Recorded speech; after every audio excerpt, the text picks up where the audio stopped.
बिस्मिल्लाहिर्रहमानिर्रहीम। अस्सलाम वालेकुम दोस्तों, आप देख रहे हैं MW TV। मेरा नाम मोहम्मद वारिस है। बहुत देर कर दी मेहरबान आते आते इमरान खान अब हरीम शाह और सुंदल खटक के केस में खुद कूद पड़े हैं और उन्होंने अब ये इंटेलिजेंस एजेंसीज के काम सौंपा कि आपने इन दोनों खवातीन की छानबीन करनी है, इन दोनों की रिपोर्ट्स लेनी है, कहीं ये दोनों गैर मुल्की एजेंट या गैर मुल्क जासूस तो नहीं है। हुकूमत को अब जाके शायद अकल आ रही है कि अब हमने इनकी तहकीकात, इनके खिलाफ तहकीकात शुरू करनी है। जबकि MW TV पहले दिन से ये चिल्ला रहा था, मैं पहले दिन से आपको आगाह कर रहा था कि ये दोनों कोई आम लड़कियां नहीं है। टिकटॉक से सिर्फ ये शोहरत नहीं कमा रही बल्कि ये गैर मुल्की फंडिंग पर, गैर मुल्की एजेंडे पर काम कर रही हैं और इनका काम था पाकिस्तान में फहाशी फैलाना और पाकिस्तान की जो खुफिया मालूमात हैं पाकिस्तानी वुज़रा के जरिए वो निकलवा कर मुल्की दुश्मन अनासिर को देना ताकि पाकिस्तान को ब्लैकमेल किया जा सके और अपनी मर्जी के मुतालबात पाकिस्तान से मनवाए भी जा सके। इमरान खान की तरफ से ये कदम बहुत देर पहले ही उठा लिया जाना चाहिए था क्योंकि अब इंकशाफात ऐसे हो रहे हैं और हमें भी कुछ ऐसी मालूमात मिल रही हैं जिससे हमें ये पता लग रहा है कि हरीम शाह के पास बहुत से हुकूमती वुज़रा का ऐसा नाजेब डाटा है जो कि कोई शख्स भी ये नहीं चाहेगा कि उसका इस तरह का डाटा, इस तरह का मवाद लीक हो जाए क्योंकि उसकी पूरी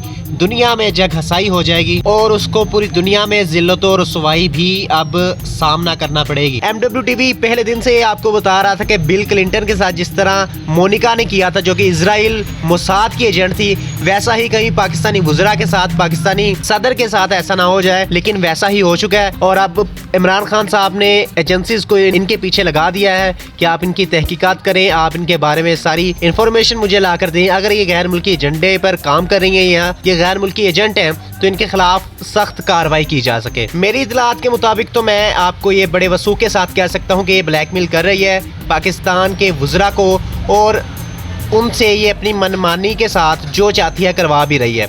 लेकिन खैर, देर आए दुरुस्त आए। होप फॉर द बेस्ट, हमें अच्छे की उम्मीद करनी चाहिए और मेरी ये दुआ है कि ये दोनों लड़कियों को जल्द से जल्द हिरासत में ले लिया जाए ताकि ये मज़ीद हुकूमती वुज़रा को ब्लैकमेल ना कर सके। आपकी इस बारे में क्या राय है कमेंट में ज़रूर बताइएगा। वीडियो अच्छी लगने की सूरत में लाइक और शेयर कर दीजिएगा और अगर आप हमारे चैनल पर नए हैं तो चैनल को सब्सक्राइब कर लें और बेल आइकन हिट कर लें ताकि हर नई आने वाली वीडियो के अपडेट आप तक पहुंच जाए। अब आपसे मुलाकात होगी इंशाअल्लाह नेक्स्ट वीडियो में। तब तक अपना और अपने गिरदनों का ख्याल रखिएगा, अपनी दुआओं में याद करिएगा। अल्लाह हाफिज़ नासिर।